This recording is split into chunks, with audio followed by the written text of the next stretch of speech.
Assalamu alaikum wa rahmatullahi wa barakatuh. Ahlan wa sahlan. Welcome to this video, guys. This is Qudoori, Mukhtasar Qudoori, and this is the last video in the Hajj series. Next, we're starting Buyu. And so, let's first of all, as you guys all know, let's explain some meanings of some words. If you like this series, put in the comments, inshallah. And let's go through some of these words. So, baqiya, it means remainder, that which is left behind. Then you've got the word hadaya, which is the jama of a hadi. Then you've got okay, what else have you got here? A lot of these words you guys should know already, so it's not really much of a problem here. You got masakin. Okay, you know what that means, poor people. Ta'rif, this means to take people to Arafat. Right? Normally ta'rif means to identify something, okay? We'll talk about that when we explain. And then you've got nahar, baqara, ghanam, tawalla, tawalliyan. Right, this means to take control of something, or to be in charge of something. Insan, you know what that means. Dhabaha, you know what that means. Binafsihi, kana yuhsin, it means to do good, to perfect something. Right, to do good, to perfect something. Jilal, right, jilal with the kasra is like the cloth that's on the animal to keep it warm. Then khitam is like the bridle and the muzzle and the reins and all that's called the khitam. Jilal is like the cloth that you put on top of an animal. It's to keep it warm, basically. Okay, what else do we have over here? So we got over here the reins. La yu'ti. Okay, so jazar. Okay, is a butcher. Jazar, to cut. And then you've got, let's just zoom this in, do some more of this. You got man saqa badnatan ittarra. Okay, saqa, it means to drive an animal, to move an animal. You've got saqa yasuqu. Okay, so it's driving. Basically, where from behind you're kind of like pushing the animals. Idtarra or uttarra, it means to be forced. Rukub, it means to ride. Istaghna yastaghni istighna'an. This means to not be in need, right? So be independent, not in need of anything. And then you got halaba yahlibu, it means to milk something. And then you've got nadaha yandahu, it means to sprinkle or to spray like water onto something. Dara is the udder, right? You know, the kind of like part of the animal where the milk comes out from, the udder. Then you have al-ma al-barid. Ma al-barid, it means cold water, right? So you should know what that means, cold water. Inqata'a yanqati'u inqita', which means to cease. Laban means milk. Okay. Inqata'a yanqati'u, it means to cease, to stop. Then you got saqa yasuqu, ataba ya'tibu, it means to perish, to about to die, almost dying. Ataba. You got aqama yuqimu, it means to make something stand, right? To put something in its place as well. It's called aqama. Maqam, it means place as well. So yuqimu is the fi'l, maqam. And then aib is a defect, right? A fault inside of something. Kabir, it means large. Then you got sana'a yasna'u, which means to do, like to make something happen. Ma'ib is the defective animal. Atabat is to perish or to, almost close to dying, basically. You got sabagha yasbighu, which means to dye with a dye, right, to color. Na'al is the feet or slippers. Bidamiha. Safha means the side of an animal, the neck of the animal or the side. You call it the safha. La ya'kulu wala. Okay, so I'll write that down. The side, the flanks of that. I don't know. If you know what it's called in English, put it in the comments. Aghniya are the rich people in Jam of Ghani. Yuqallad, to tie a chain around an animal's neck. To tie a collar around an animal's neck, you call it taqleed. Mut'a is a type of, ihsar and jinayat, you know what those are. Okay, let's do the i'rab tarkeeb of this now. Okay, so first of all, so we have wala yajuzu al-aklu, right? So you got quickly just do this. Yajuzu is the fi'l, aklu is the fa'il, and then min baqiyati jar majroor. La yajuzu dhabhu hadi at-tatawwu'i mudaf mudaf ilay. Al-mut'ati ataf onto tatawwu'. Qiran again illa fi yawm al-nahr. Yajuzu fi'l, dhabhu baqiyati is the fa'il, mudaf mudaf ilayhi, and then hadaya is mudaf ilayhi. Then you have ay waqtin, right? So ay waqtin mudaf mudaf ilayhi is the mansub. Jaza yajuzu dhabh al-hadaya is fa'il. أن يتصدق المساكين. Masakin. Why is it masakin? Shouldn't it be masakina? Who knows? Put it in the comments. وغيرهم ولا يجب وجب يجب والتعريف is the فاعل بالهدايا في البدن والنحر في البقر والغنم الذبح is the فاعل of خبر أولى مبتدا يتولى الإنسان في الفاعل ذبحها is the مفعول به بنفسه جار مجرور يتصدق بجلالها وخطامها مجرور أجرة الجزار المفعول به بدنة is the مفعول به فاضطر إلى ركوبها جار مجرور ركبها من استغنى عن ذلك لم يركبها. Okay, what else do we have over here? Let's go down. So وإن كان لها لبن, لبن is the فاعل لم يحلبها وينضح ضرعها بالماء البارد جار مجرور ينقطع اللبن ومن ساق هديا فعطب كان توا خبر عليه غيره is the اسم واجب is the مجرور مقامه is the مفعول به كبير الصفة غيره is the مفعول به مقامه is the second مفعول به بالمعيب جار مجرور and then بدنة is the خبر is the فاعل تطوعا is the خبر نعلها بدمها ضرب صفحتها is the مفعول به لا يأكل هو ولا غيره is the عطف هو and then كانت واجبة خبر أقام غيرها مقامها صنع يقلد. All this rest is straightforward, nothing very difficult there. لا يقلد دم الإحصار ولا دم المفعول به. Okay, that's straightforward there. Now let's look at the list of masail over here that we have. So first of all, right, what is the first masla here? The first masla is talking about, are you allowed to eat from the hadiths or not? So basically you're only allowed to eat from 3 types of hadith that we talked about end of last lesson, right? And those are the tatawwu, mut'a and qiran. Everything else you can't eat. Alright, so let's just write this down. لا يجوز الأكل من بقية الهدايا. You can't eat, like you can't eat from the rest of the hadaya of yours, basically. Poor people have to eat it. So tatawwu and then mut'a, qiran and mut'a, these are 3 that you are allowed to eat from. Okay, these are 3 that you are allowed to eat from. As for nadhar, everything else, like for example kafarat and nadhar and anything else, ihsar, okay, then you can't eat. You've got to let the poor people eat from them. Okay, so let's write this down. Nadhar and kafarat and trying to get out of your ihram, etc. All of these things, it's the right of the poor, right? So you cannot eat it, nor can anyone else. Okay, so ولا يجوز ذبح هدية تطوع. It's not permitted to slaughter a هدية تطوع والمتعة والقران except في يوم النحر. These 3 have to be slaughtered on the 10th of the Hijjah. Okay, 10th of the Hijjah. Alright, so actually I made a mistake there, didn't I? تمتع with the ta نقطة لا حول ولا قوة إلا بالله. Alright, so all of these 3 are slaughtered on the 10th, okay, يوم النحر. Now, where do they have to be slaughtered? They have to be slaughtered in the haram area. Okay, the haram area is a large area over here. So imagine this is Masjid al-Haram, that they're there. And haram is a massive area. I don't know how many miles it is across, but it's big. And the Masjid al-Haram is called haram as well, but that's just part of it. So anywhere in that vicinity, right, is slaughtered. Okay. He says, إِلَّا فِي يَوْمِ النَّحْرِ. Okay, let's just get rid of this. Let's just clear this up so it looks a bit messy. Done. Okay, right.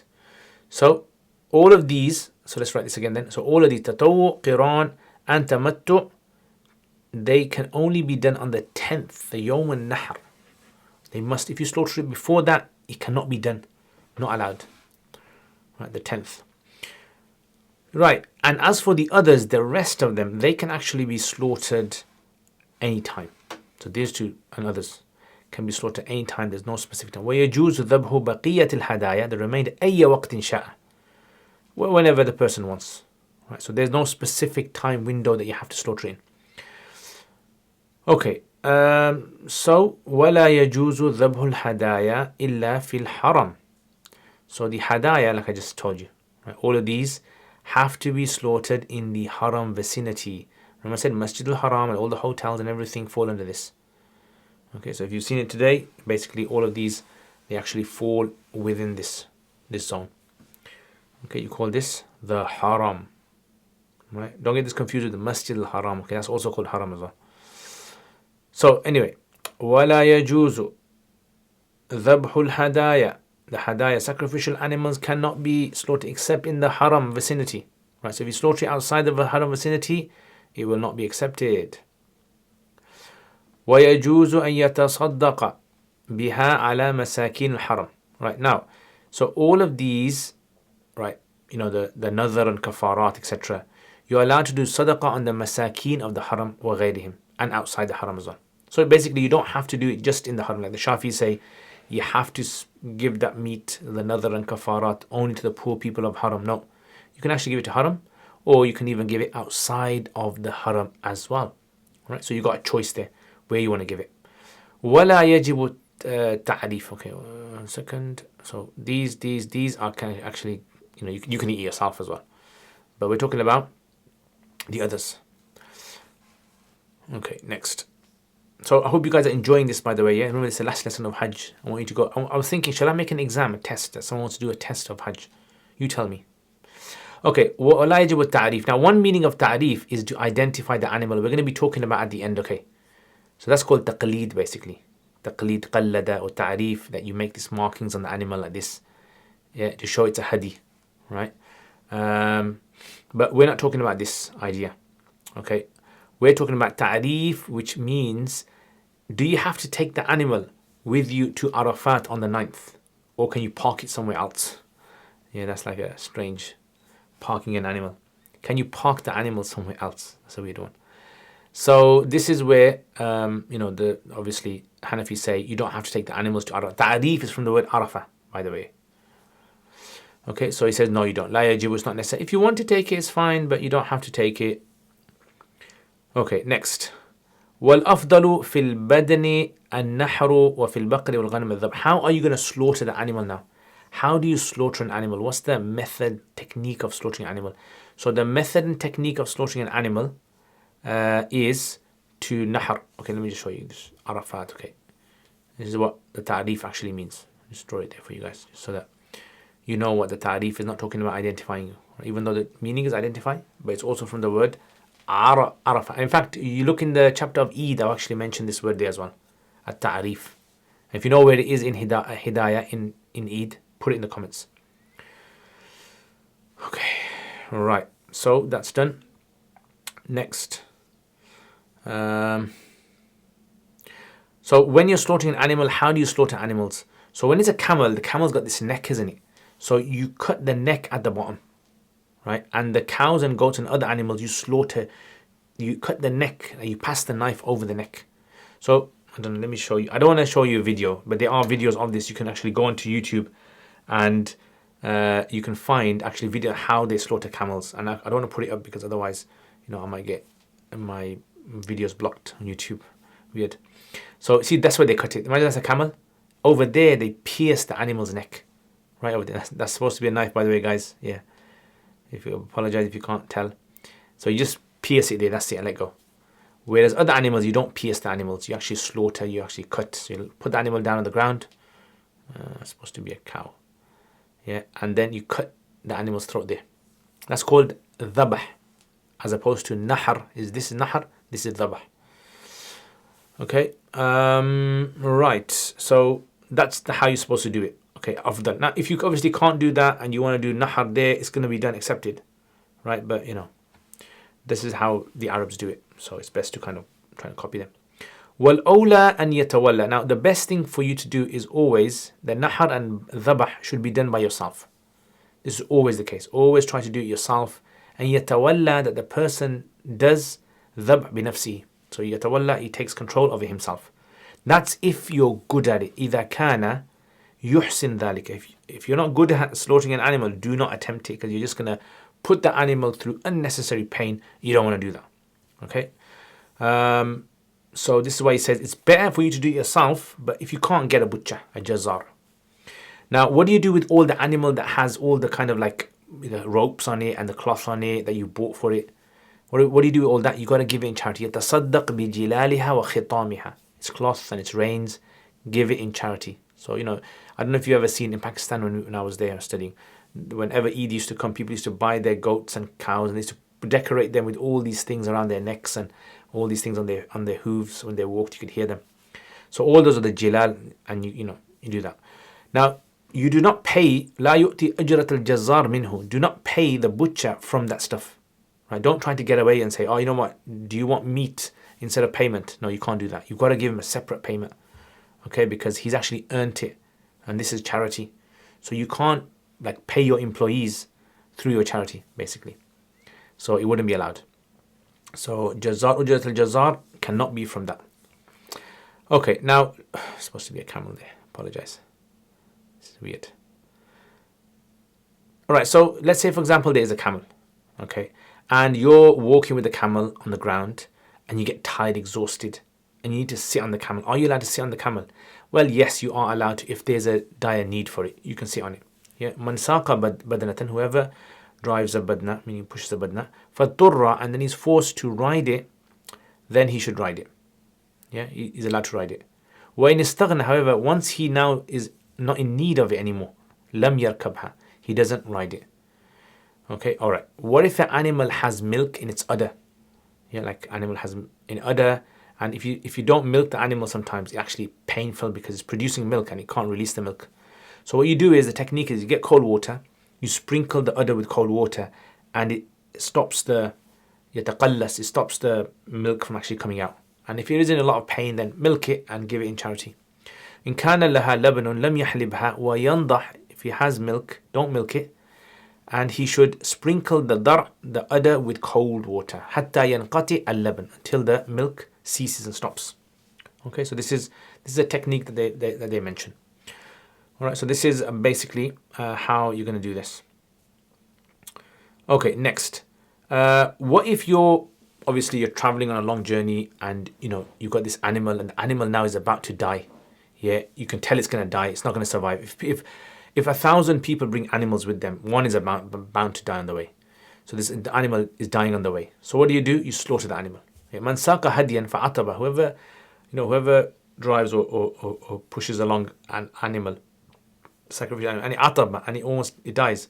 In kana tatawwu'an, if it was voluntary, he didn't need to bring it. فَلَيْسَ عَلَيْهِ غَيْرُهُ, legally he doesn't have to replace it with anything else. وَإِنْ كَانَ عَنْ وَاجِبٍ فَعَلَيْهِ, and if it's a wajib animal, like tamattu or qiran, then فَعَلَيْهِ أَنْ يُقِيمَ, he has to give a replacement for it. Right? So he gives a replacement for it. He's got to find another animal somewhere. And if he doesn't find another animal, then he's got to do those things that we mentioned previously, right? Fast for 10 days. وَإِنْ أَصَابُهُ عَيْبٌ, and if the animal is defective, it becomes defective really badly, like breaks its leg or something like that, أَقَامَ غَيْرَهُ مَقَامٍ, he also has to replace the animal. So two situations you replace an animal: if an animal dies, or if an animal has a big defect that renders it to be as though it's dead. So replace the animal. Okay, so broken leg and becomes blind, etc. وَصَنَعَ بِالْمَعِيبِ, and he can do with the ma'ib, the defective one, whatever he wants. He can eat it, slaughter it, whatever he wants, that's fine. But he's got to replace it. This is only if it's non-voluntary, if it's obligatory animal. Okay, what if the animal dies on the path? What do you do? إِذَا عَتَبَتْ الْبَدْنَةُ, if a camel or a large animal dies in the path, in the journey, فَإِنْ كَانَ تَتَوُّعًا, if it was a tatawwu animal, optional, نَحَرَهَا, he slaughters it, وَصَبَغَ نَعْلَهَا, and he gets the blood from the animal and he spreads it on the animal's legs and hoofs. This is an identifying marker, okay. وَضَرَبَ بِهَا صَفْحَةً, and he strikes it on the animal's neck, side of its neck and its body. So anyone that's walking by can tell this is a sacrificial animal, and poor people can see and eat from it. So when poor people see this and they're walking by, they can take pieces off and cook it and eat it. But the rich people can't. Right? So it's only for poor people. They have the right to eat from this animal. Okay, so وَلَا يَأْكُلُ. Okay, so rich person, no. Rich person cannot use it. But وَلَا يَأْكُلُ مِنْهَا هُوَ, he cannot eat from it, the owner, nor can anyone else from the rich. Only poor people can eat from this. So keep that in mind. This is if it's tatawwu, okay, optional. وَإِنْ كَانَتْ وَاجِبَةً, however, if it's wajib, I mean, if it was because of a wajib, like sacrifice, أَقَامَ غَيْرَهَا مَقَامَهَا, he has to find the animal in its place. وَصَنَعَ بِهَا مَا شَاءَ, and he can do with this animal whatever he wants. He can eat it himself, give it to the people, rich can eat it, poor can eat it, totally fine. But this is if it's a wajib animal, okay, if it's a wajib. Yeah, so imagine this is the animal, this is the wajib one. So what happens here? Anyone can eat that. Okay, so that's the difference. Tatawwu and wajib. That's all he wants to explain to you over here. Okay, so tatawwu, poor people cannot eat, and the other, the wajib one, anyone can eat, poor or even rich. Okay, finally, this idea of remember earlier on when I said taqleed of the animal, when you put like colors on the animal. وَيُقَلِّدْ هَدْيَ تَتَوَّأُ وَالْمُتْعَ وَالْقِرَانِ, you should put like these kind of collars and things on the animal to show that it's for tatawwu and muta'qiran. But you should not do taqleed, you should not put collars onto an animal that is due to dam al-ihsar and dam al-jinayat, because that's the kind of like an offense, isn't it? So you don't want people to kind of spread kind of news about this. So you don't put it on there. Yeah, لا يقلد دم الإحصار ولا دم الجنايات. Right, so what do? So what is taqleed? You kind of put around its neck, stuff around its neck. And some say you get a rope, even old slippers, tie old slippers, strange. So dam al-ihsar and jinayat, don't do it over there. And that's it basically. That is today's lesson, right? So what did we cover today? What are the questions for today then? So instead of writing, you tell me, should I write the questions at the end, or would I verbally saying it, is it enough? So question 1, is it permissible to eat from the hadi? You say only these 3. These 2 you can't. Nadhar and kafarat you can't. And then, okay, next question, what day do you have to slaughter these animals on? So tatawwu, qiran, tamattu, you have to slaughter on the 10th. What about nadhar and kafarat? Any day. Where do you have to slaughter the animal? So the animals all must be slaughtered in the vicinity of the haram. Okay, so inside the haram, they must be slaughtered. Okay, do you have to give the poor of haram? No, haram or outside the haram. Okay, for the kafarat and nadhar. Do you have to take the animal with you to Arafat? No, you don't have to. How do you slaughter an animal? Camels, their necks, the nahar, and other animals, dhabh. What do you do with all the extra things of the animals? You give it in charity. Can you pay the butcher from the meat and stuff? No, you can't. What happens if you want to ride a camel because you're tired? Yes, you can, but then once you're able to walk, get off. What do you do if an animal needs milking? Then you can sprinkle cold water on there to stop it. Okay, what if an animal dies on the way? If it dies, then poor people can eat it, and it has a defect. And if it's a wajib, then anyone can eat it. And it's replacement. Yeah, if it's obviously if you need to get a replacement for it, if it's a animal that requires a replacement. Tatawwu, you don't need a replacement for it, by the way. And that's it, guys. So anything left? Right. So jazakumullah khair. Thank you very much for watching this video, guys. I hope you guys benefit from this. If you have any sort of questions, please let me know. Thank you all my patrons for all the kind donations towards my channel. If you guys want to become patrons, support my channel, please consider becoming patrons. It means a lot to me and it helps me out a lot. Details are in the description below. And we finished Hajj. Well done. Yes, alhamdulillah. And well done to you guys as well. And I will see you guys all next time. Assalamu alaikum wa rahmatullahi wa barakatuh.